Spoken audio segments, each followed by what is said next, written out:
महाराज फाड़ियों धारण करता था।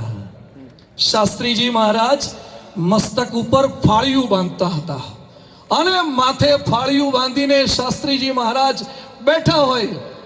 અત્યારે મંચ ઉપર આપની ઉપરના ભાગમાં પણ પ્રગટ ગુરુવરી મહાન સ્વામી મહારાજની અદ્ભુત છબીના દર્શન થઈ રહ્યા છે।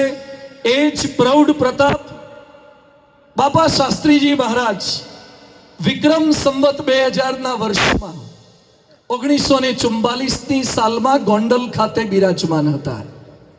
શરદ પૂનમનો ઉત્સવ હતો।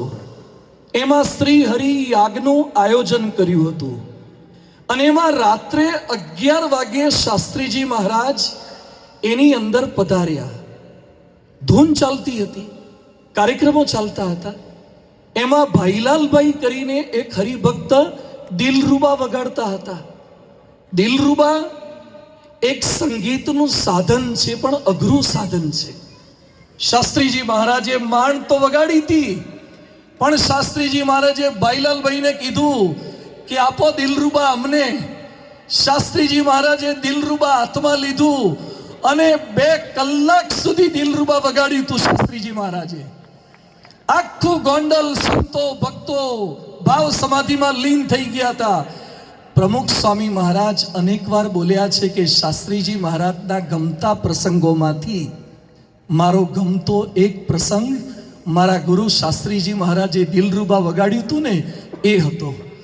બાપા ગોંડલ છે, એ જ તીર્થધામ ગોંડલ છે, એ જ શાસ્ત્રીજી મહારાજ ફાળી ઉપેરીને બેઠા છે અને વર્ષો જૂનું એ જ દિલરૂબા પણ છે। તો કેમ આજે વાગી ન જાય? કેમ આજે દિલરૂબાથી ભાવ સમાધિમાં અમને પણ લીન કરી દો?